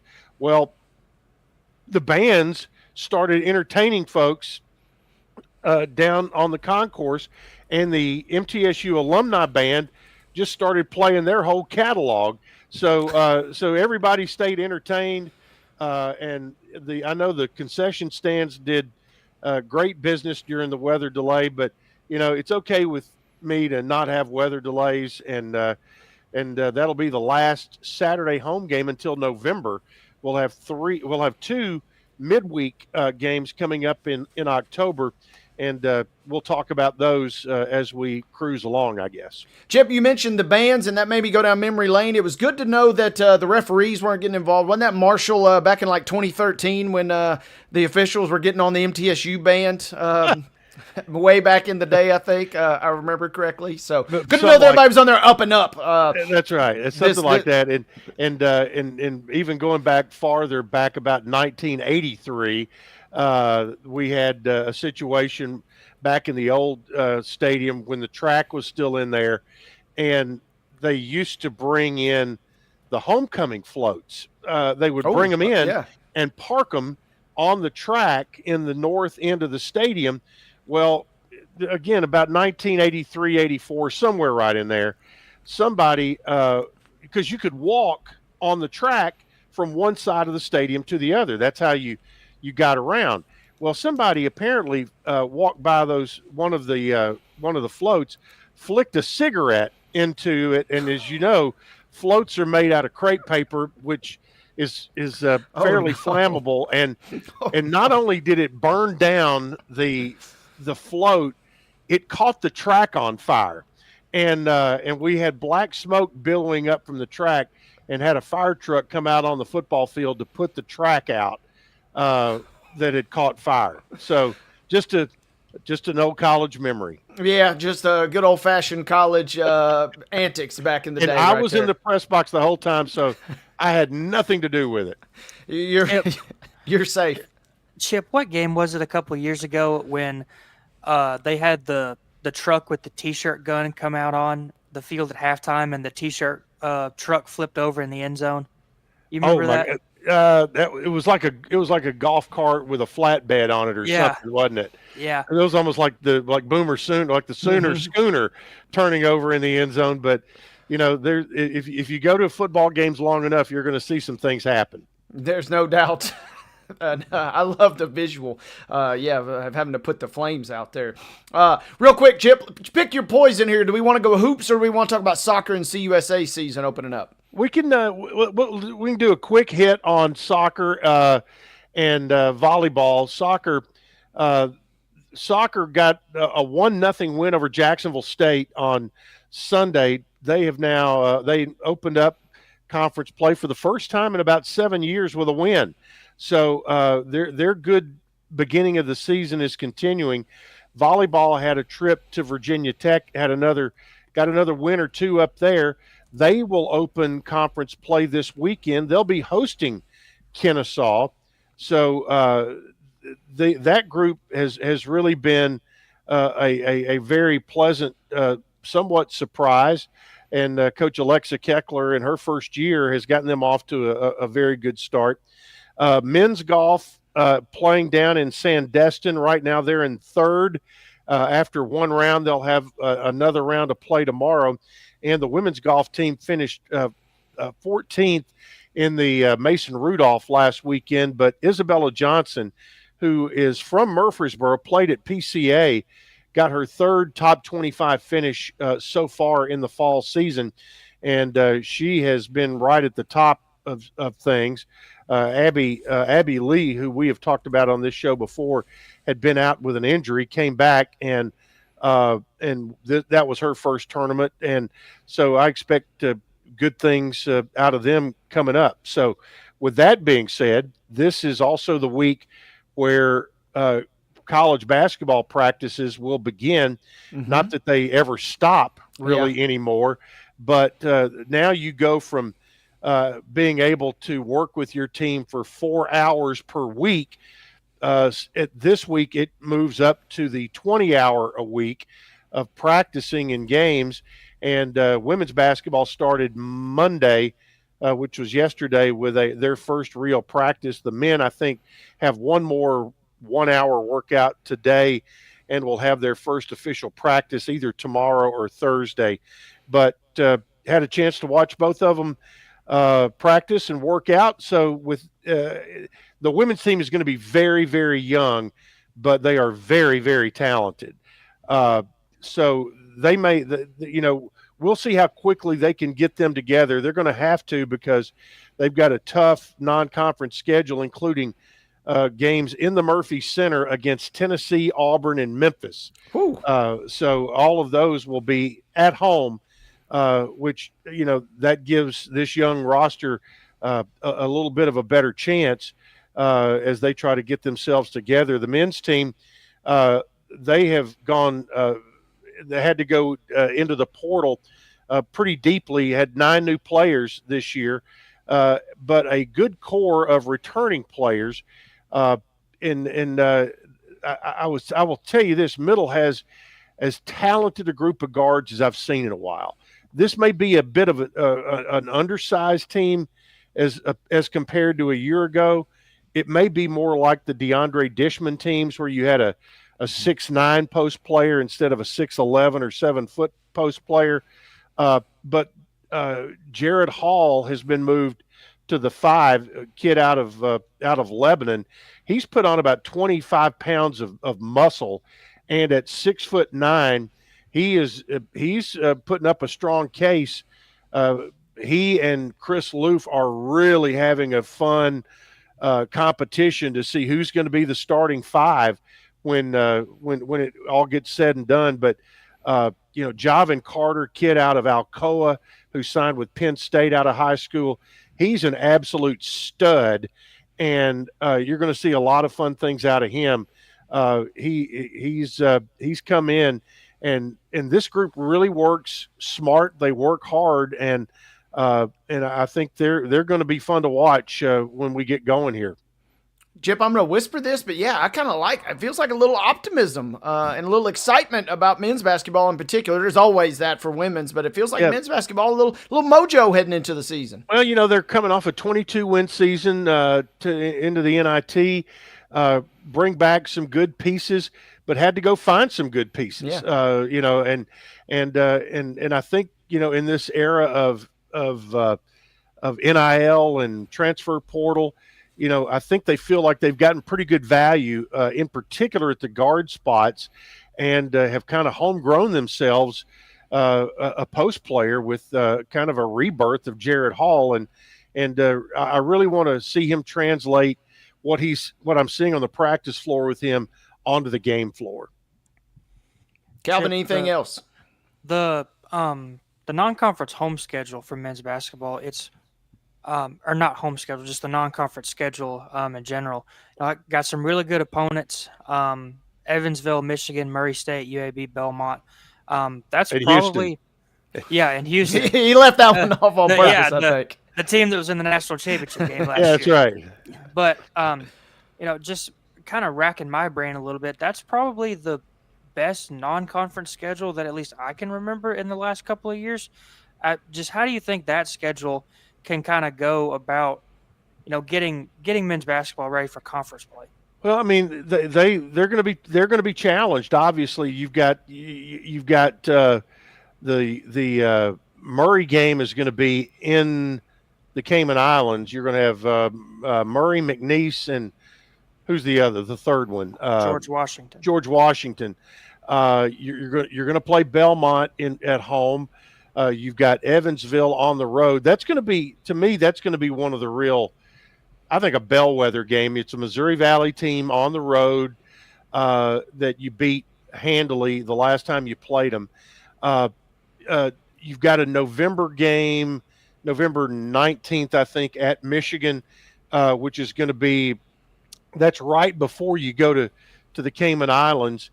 And then you will actually play a conference game on December 16th against Kennesaw to open up the conference game. And they moved that game from December 29th so they could get in the opportunity to play Houston. So the Houston and Michigan games those are going to be money games, which, in the new world that we live in, you've got to find ways and revenue streams. And normally Middle played either 0 or 1 buy games or money games. This year they're going to play 2, and it'll be my first trip to go to Michigan.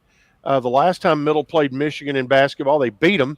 That was down in Birmingham, Alabama, when they had Glenn Rice and some guys back in the late 80s.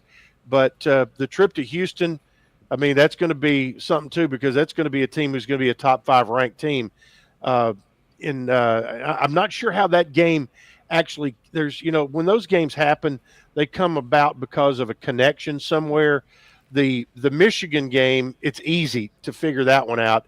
Dusty Mays, the head coach at Michigan now, formerly at FAU, he and Nick McDevitt are very close friends, and they needed an extra home game, and Middle needed an extra pay game, and that all worked out.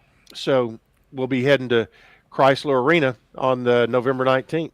It's not every day that you can have Cumberland on December 21st, and then 8 days later you got Houston on your schedule. So that's right. Showing off the diversity there. I'll call them UCLA, the University of Cumberland in the Lebanon area, UCLA. So we'll go with that. But yeah, you got Cumberland. You also have Middle plays 2 games early. One against who's the first one there, Calvin? It's Milligan, and then Webster. I wonder how tall Webster's team is. We'll figure that out.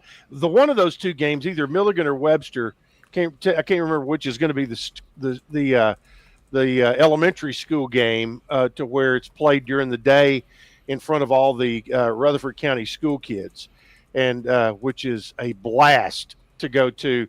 That and the women's game. Against they'll play a game in front of the city school, Murfreesboro City School kids, and that's become a great tradition at MTSU with the atmosphere that really gets basketball season off to a great start. Should be fun, and hoops are right around the corner. Yeah, absolutely. Calvin, hit us with the Webster. Webster has 4 players that are taller than 6'5". Do they really? Yeah. Didn't see that coming.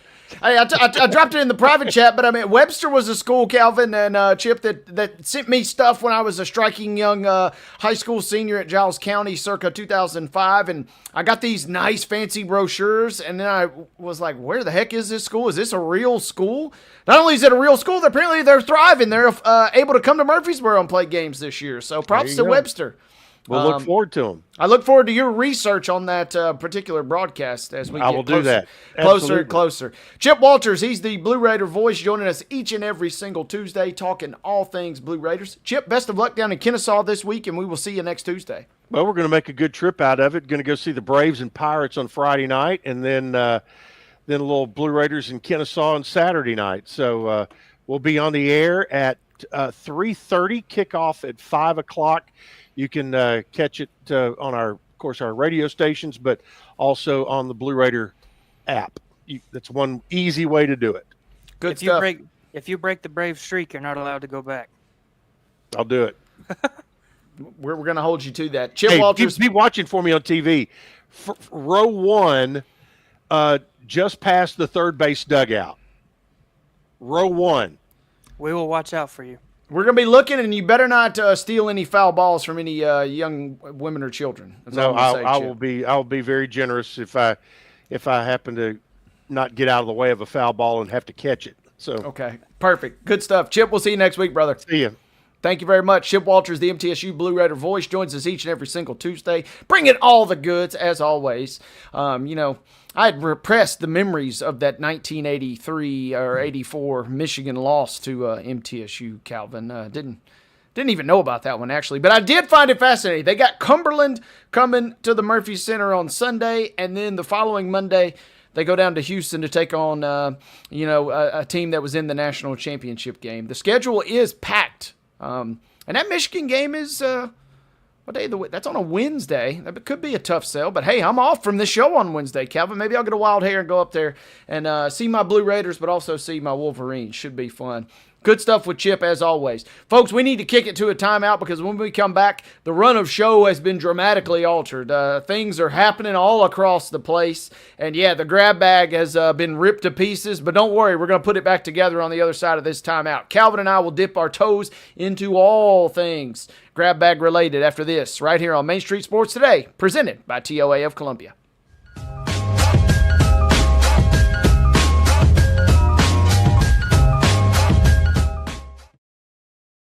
Deep in a forest at Nashville Zoo, new creatures here for you to view. Phantoms graced in black and white swing high in trees of dappled light. In rocky crags, tall and steep, small antelopes with nimble feet. A wise old man with beard of white, a sentry perched on stony height. Amidst it all, a hunter lies, with coat of gold and steely eyes. A new adventure just for you. Leopard Forest at Nashville Zoo. Open now.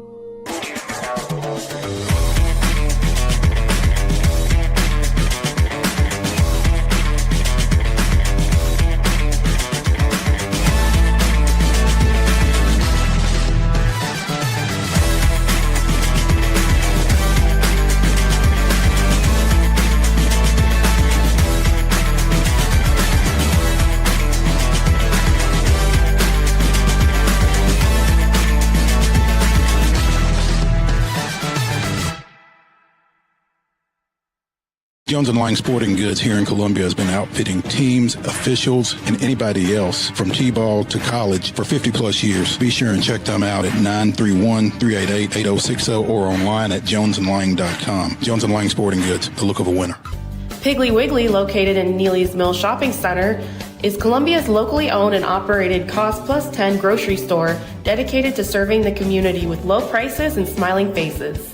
Piggly Wiggly offers fresh, hand-cut meats daily, as well as daily hot plate lunches from their deli counter. You're certain to see smiling faces and a helping hand when you're here at Piggly Wiggly. Come by and check out our fresh produce, high-quality meats, and more. Down home, down the street, we'll see you at the Pig.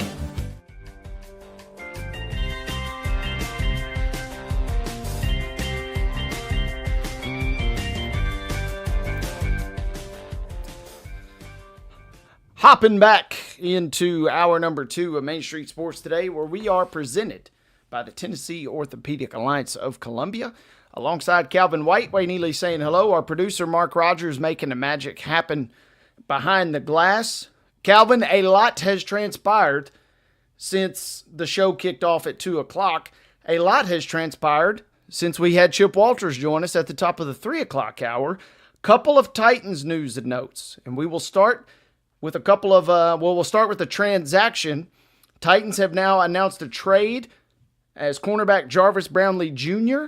He's on the move, headed to my beloved New York Jets, says the guy wearing the Lions shirt and wore a Buccaneers shirt on the show yesterday. But the Jets are picking up Brownlee as part of a late-round pick swap. Jarvis Brownlee was drafted by the Titans last year, and just over a year later, Calvin, he is on the move.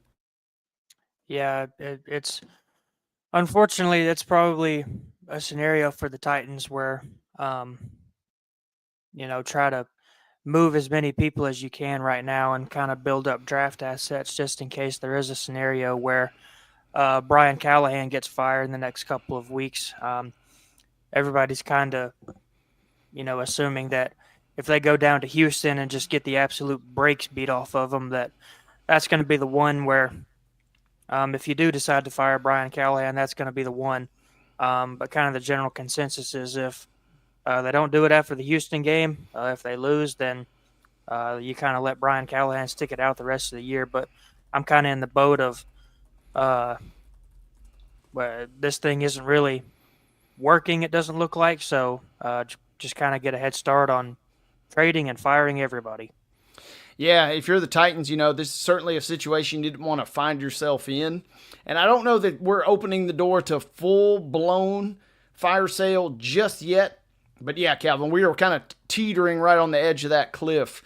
And, Jarvis Brownlee Jr., he was a late pick. And you're going to be moving him. Official terms say the Titans will get a 6th-rounder from the Jets. The Jets will get Brownlee and a 7th-rounder. So in some regards, you're kind of just giving him away for free. you would like to think or hope that maybe you could scrap a little value out of that late round pick, but we've obviously seen that doesn't happen a ton. So with all that being said, the question kind of becomes why the move, and it does make you wonder if there are not more moves to be had, and unfortunately, we find ourselves in this spot. We saw a few moves from the Titans last year, not too far into the season like we are right now, Calvin, where, hey, we pretty much realize things aren't going to go the way they're supposed to go, and we're just going to try and stockpile draft assets for the future. Man, it is depressing to think about already being in that situation again, but especially if a head coaching change is made in the next 2 to 3 weeks, if not this week, maybe perhaps, get a start on it. Yeah, and I think if it does come to that, I think everybody not named Cam Ward is on the trade block, potentially. There's a bunch of veterans on the team like Jeffrey Simmons and Calvin Ridley that just, aren't producing right now. Calvin Ridley can't catch the football. I heard somebody say yesterday, if it does come to that, the Titans might make a call to Jerry Jones and see if they want the running back back, see if they can get Tony Pollard back. But, it's just a scenario where the Titans are somehow worse than last year, and it doesn't look like it's getting any better. Yeah, and, the one thing, and even talking with some folks who are not the most in-depth football fans, we'll call them, they even made the comment at dinner Sunday, and they said, man, they're not any better, and it's just, no is the easy answer. There's a number of different ways you can look at this. The schedule has been tough or challenging to start the season. You've dealt with some injuries. But, you cannot really point, as Steve Lehman from News Channel 5 told us yesterday, you really can't point outside of Ward, perhaps, to one area where you feel good or you feel like you've seen some kind of improvement, except special teams, which Steve pointed out yesterday. But that was only because they were so bad last year that any improvement is pretty noticeable. So Titans are in a weird spot. They've made a trade, and again, that Jarvis Brownlee Jr. is on the move for a late-round pick swap, a 7th-round pick, and Brownlee to the Jets, a 6th-rounder coming back to the Titans. Calvin, that was not the Titans news that we were planning to open the show with. We were opening the show with, some coaching news. Because news coming out early this morning that the team has announced that quarterbacks coach Bo Hardegree is now going to be your new play caller. So Brian Callahan is still the head coach, but I love this headline or this lead here from Pro Football Talk. Brian Callahan has not been fired, but he has already fired himself in a sense as in terms of the offensive play caller, as he will hand that over. And Calvin, we've seen this in college and professional. When you kind of hand the play calling duties over, it kind of feels sometimes more often than not like the first step toward your eventual turning in everything at a franchise. Yeah, and even when Brian Callahan was hired, that was kind of the big headline, was that even in Cincinnati, he had never called plays before. Mm-hmm. And, kind of learning how to do that along with learning how to do everything as a head coach at once, I would imagine is a very stressful and strenuous process. So maybe kind of taking some of the load off of him, if he does get to keep his job, maybe this can kind of help him, kind of straighten out some of those game day management things that he's had trouble with over the last couple of weeks. Yeah, and that's the way you kind of almost have to look at it. Hadn't really heard a ton of buzz or heard a ton of chatter about, hey, this should have been done weeks ago, or this. It feels like it's basically been fire Callahan or bust. We haven't really heard, at least I haven't, a ton of calls for why is this guy still calling the plays? But, it has not been good. And, I know the offensive line has had its injury issues, and I know some, things have not gone your way. You're dealing with a rookie quarterback, but the offense has flat out been woeful. And the Titans went 3-14 in the first season under Callahan, calling all those plays. Didn't exactly light the world on fire offensively then. They certainly aren't lighting the world on fire offensively now. So not good would be the best, perhaps, way to describe the vibes right now around the Titans. And they got a big divisional game. Calvin, this is basically a loser leaves town game in a sense. Both teams are already 0-3, but Texans, Titans, the loser of this game, you're already pretty much out of any realistic playoff discussion. But if you lose this game, not only are you further out of that picture, but you're also just really kind of on a sinking ship type mentality. Yeah, this is the one game where if you're a Titans or a Texans staffer, employee, fan, whatever, you cannot lose it. And, I heard I was listening to another radio show, and they said that, Amy Adams Strunk absolutely hates to lose to the Houston Texans. So if you go in there and just get absolutely blown off the planet by the 0-3 Houston Texans, then they might not even let Brian Callahan back on the plane. Yeah, and we have seen, an embarrassing loss. Looking at the Philadelphia Eagles loss a couple of seasons ago, you lose that one in embarrassing fashion, and quick moves can be made. And if you're 0-4 with a bad loss to your arch rival in a rivalry that kind of goes beyond football, as Mo and I kind of tipped our toes into those waters yesterday, that's one you desperately need to win for a variety of reasons if you are head coach Brian Callahan. Meanwhile, more breaking news. College football, this comes from, my co-host. Calvin dropping this into the run of show while we were on with Chip. Calvin, we got big news out of Oklahoma, and it's not good. Bring us up to speed. Yeah, John Mateer, the quarterback at Oklahoma, I had a tweet pulled up from Pete Thamel. He has an injury with his thumb. He's going to require surgery, and he's going to be out at least a month.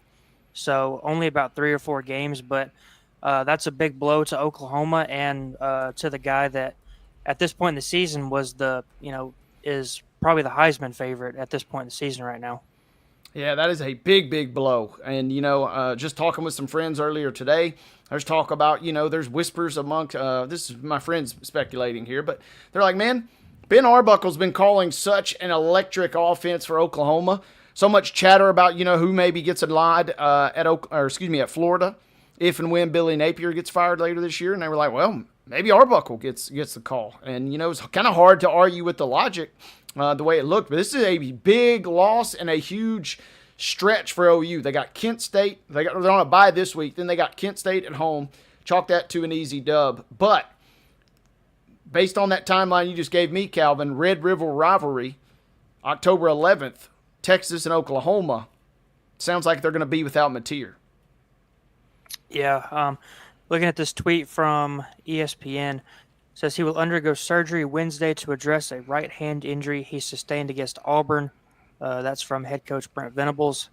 Says he could miss 3 or more weeks. So not going to miss the whole season, but obviously in this day and age of the college football playoff, 3 or 4 weeks could make or break your season if Oklahoma manages to drop some of those games. Absolutely. And, it's funny because we had Michael Felder on the show last week, and Mo mentioned to him, what about sophomore Michael Hawkins Jr.? Mo asked, why is he still there in this day where everybody kind of leaves and tries to start as soon as possible? And Felder kind of just chalked it up to, hey, he just likes the vibes, and he's just kind of waiting, and Mateer is going to graduate, and, Hawkins will kind of slide right in. Well, going to have a chance to slide right in. They got a guy coming in Hawkins Jr., with some chops, with some experience. And again, they got Kent State, Texas, at South Carolina, at Ole Miss, home to Ole Miss, and then at Tennessee, maybe all in that timetable that Mateer is out. The other interesting thing is the Heisman odds will certainly figure to be adjusted because Mateer, as you mentioned, Calvin, was kind of your front runner there. So big breaking news there. Our entire grab bag, like I said, was kind of thrown up and ripped up in flames there just a minute ago with 3 different big stories. We had a couple Titans Nuggets, and we had that. But Calvin, one thing I refuse to back down from, I want to end the grab bag on a positive note. I got to give credit to the Colorado Buffaloes. It's been a up and down season already, and they're 2-2. They got a big win over Wyoming. But perhaps most importantly, we got to see our very first look at Ralphie 7.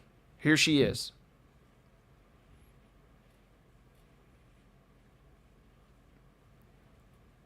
Ralphie making her debut right here, Calvin. And Ralphie, for those, we talked about it a couple weeks ago. Ralphie 6, and perhaps as I heard a few different podcasters describe it, the most relatable announcement of all time. Ralphie 6, they said, had, quote, lost her desire to run, which we really all kind of embraced a little bit and chuckled about at the time.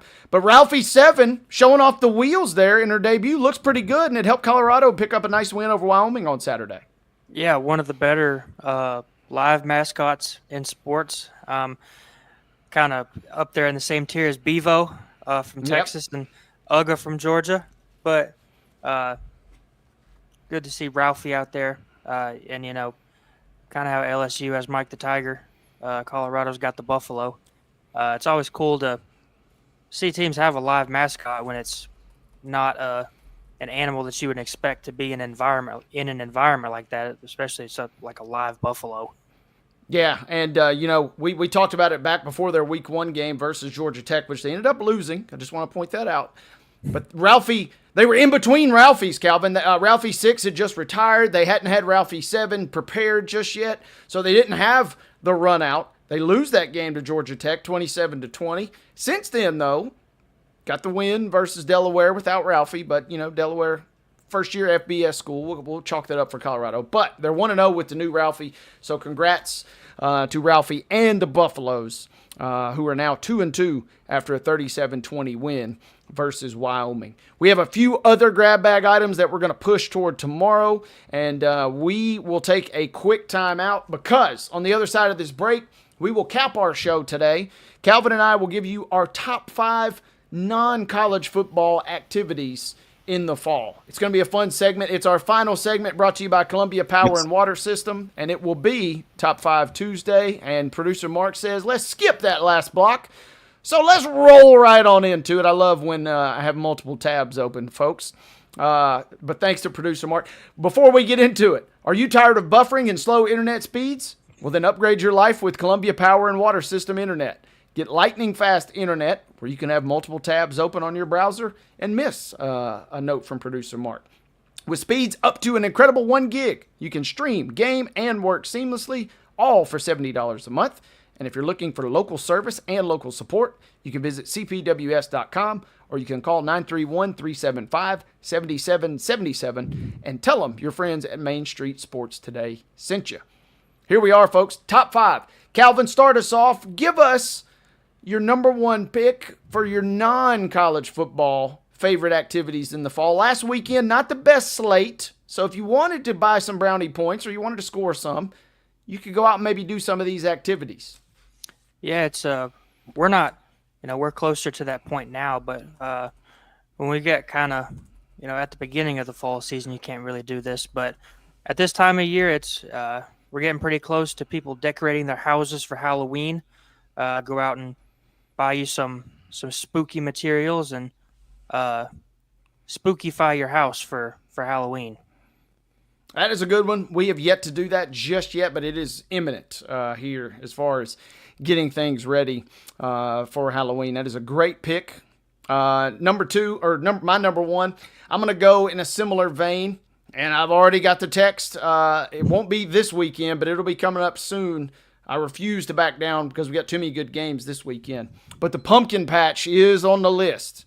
And if you're in any sort of relationship, your significant other, there's 2 types of people. One that wants to go to the pumpkin patch and one that does not.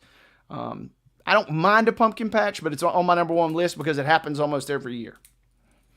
Yeah, and that was going to be my next pick as well. We're kind of in the same boat. I'm not really a huge fan of them, but, sometimes we make sacrifices to go.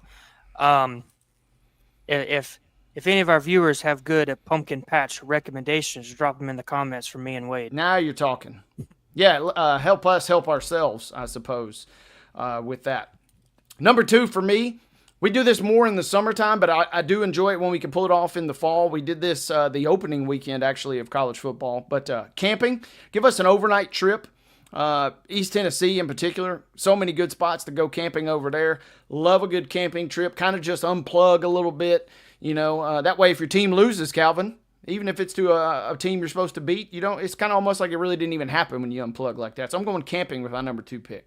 Yeah, can't say I've ever been camping, honestly. It's been on somewhat of a bucket list for a while. but hoping to get to that eventually. Yeah. But my number 3 pick is going to be a fall festival. You can't find these everywhere, but in Lebanon where I grew up, they had a little fall festival during October. You could kind of walk around and get all your Halloween needs, and it was kind of like a little mini fair. You had a bunch of people with their different booths set up and stuff, and you can get all your cool knickknacks that you want. I'm going fall festival, pick number 3.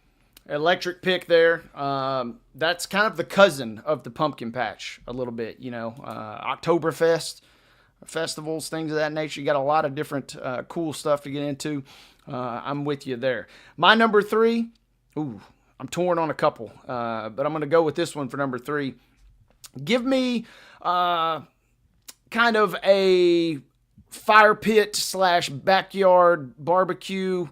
But without the games, I still want to invite my friends, and the significant other may say, hey, this is more of a get-together, not a football watching endeavor. But you can still sneak in and watch a game if you need to for just a little bit. But I love a fire pit this time of the year. Maybe even throw a projector up and watch a movie in the backyard. That's always a good hit as well. That's my number 3. Yeah, I had that on my list as well, but it was not my next pick. My next pick is going to be the farmer's market. Kind of in the same boat as that fall festival, but it's a place where you can go and get maybe some homemade snacks, some homemade goodies like treats and cookies and stuff like that. Can still find your knickknacks and things that you can find at the fall festival, but it's just one of those things that makes you feel like fall is here. Yep, that is as good a pick as you could pull. Number 4 for me. This feels like cheating a little bit, and this is one of those things I always kind of say I want to do, but I really don't even end up doing it as much, but a nap on a Saturday. Usually if I'm in a spot where I can nap, I'm probably going to have at least one eye kind of open, on college football. But if I could tuck away for at least a little bit, give me like a 90-minute nap on a Saturday, wake up, feel rejuvenated, maybe after going to a fall festival or before. But something like that. Give me a little nap for a Saturday, and I'm going to be A-okay. Yeah, those naps are really good if the Saturday morning slate of the games aren't as good and you want to have now you're talking. Have some fresh energy for the nightcap. But my 4th pick, I'm going to say go on a walk or a hike. It's that part in the year where, it's not 100 degrees outside and we can stand to be outside for longer than 10 minutes at a time. Around this time of the year is when the leaves start falling off the trees and things like that. And it looks a lot better outside. So nice little walk is going to be my number 4 pick. Hey, I'm with you. And this is sneaky related to the walk. I don't get to do this as much, but my favorite time by far to be out on the golf course is around this time of the year. If I could randomly find a bud, or I could randomly, sneak away and sneak in 9 holes on a Saturday where it's in the 70s, or if you go early, even a little bit cooler than that, that is my favorite time to be out on the golf course. Don't happen as much as I'd like, but if you can give me a Saturday on the links when the games aren't really that great, I'm all about it. Absolutely, and golf is miserable. As much as I love golf is miserable when it's above like 85 degrees outside. Mm-hmm. You start sweating everywhere, and it's already a game where you have to have intense focus. It's hard to focus when the sweat's in your eye and the club's slipping out of your hands and things like that. The balls start spraying everywhere. You got to open a new case of balls every 2 holes. But my number 5 pick is going to be the bonfire. Kind of along with the walk, it's that time of year where it's finally somewhat cool enough to even consider having one. You can have your friends over, can grill out if you want to because it's still warm enough to do that. But a nice little bonfire on a football Saturday or Sunday. I love that. Give me a s'more any day of the week, but really give me a s'more this time of the year. That is pretty good. Producer Mark didn't produce a top 5, but he said he likes to get his kayak out This is about the last little weekend or two where you can do it before the water starts getting too cool. But I'm with you there, producer Mark. What a wild show that it has been, folks. Thank you guys so much for tuning in. Calvin and David will be back. If you thought today was wild, buckle up. Tomorrow is officially Wild and Wacky Wednesday. They will be your hosts. We will see you next time. Thanks again for tuning in to Main Street Sports Today, presented by TOA of Columbia. Have a good Tuesday.